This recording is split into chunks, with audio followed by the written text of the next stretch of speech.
দ্বিতীয় দিনে গড়িয়েছে থাইল্যান্ড কম্বোডিয়ার সংঘর্ষ। দুই দেশের ৮০০ কিলোমিটার স্থল সীমান্ত ঘিরে এই সংঘাত।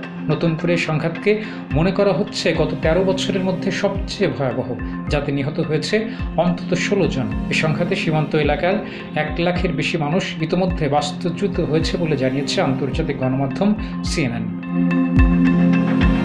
মে মাসের শেষ দিকে একটি সংক্ষিপ্ত সংঘর্ষে এক কম্বোডিয়ান সেনা নিহত হওয়ার পর থেকেই দুই দেশ যুদ্ধের প্রস্তুতি নিচ্ছিল।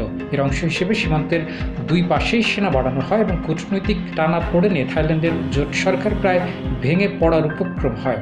থাইল্যান্ড বলেছে দেশটির ৩টি প্রদেশে বৃহস্পতিবার হামলার ঘটনায় মৃত্যুর ঘটনাগুলো ঘটেছে।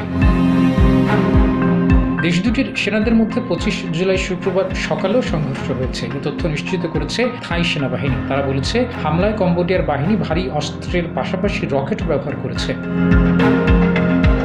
থাই সামরিক বাহিনী এক বিবৃতিতে বলেছে কম্বোডীয় বাহিনী ভারী অস্ত্র, ফিল্ড আর্টিলারি এবং BM-21 রকেট সিস্টেম ব্যবহার করে ধারাবাহিকভাবে গোলাবর্ষণ চালিয়েছে। পরিস্থিতির পরিপ্রেক্ষিতে থাই সেনারা পাল্টা হামলা চালায়।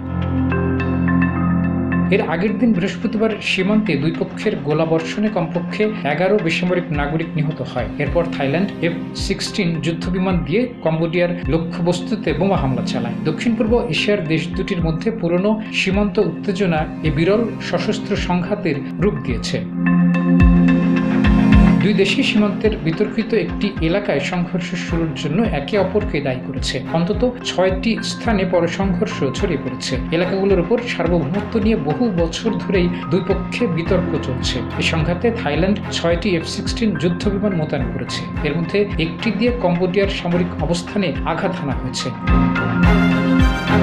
জাতিসংঘ নিরাপত্তা পরিষদের বর্তমান সভাপতির দায়িত্বে থাকা পাকিস্তানের কাছে পাঠানো একটি চিঠিতে কম্বোডিয়ার প্রধানমন্ত্রী হুন মেনেত থাইল্যান্ডের বিরুদ্ধে অভিযোগহীন এবং পূর্ব পরিকল্পিত সামরিক আগ্রাসনের অভিযোগ এনে এটিকে আন্তর্জাতিক আইনের লঙ্ঘন বলে উল্লেখ করেছেন। তিনি নিরাপত্তা পরিষদকে দ্রুত বৈঠক ডাকার অনুরোধ জানান। সংঘাত ছড়িয়ে পড়ায় সীমান্তবর্তী থাই গ্রামগুলো থেকে শিশু, বয়স্করা সহ অনেক মানুষ বালির বস্তা এবং টায়ারে ঘেরা কংক্রিটের বাংকারে আশ্রয় নিয়েছেন। ডেস্ক রিপোর্ট, যা।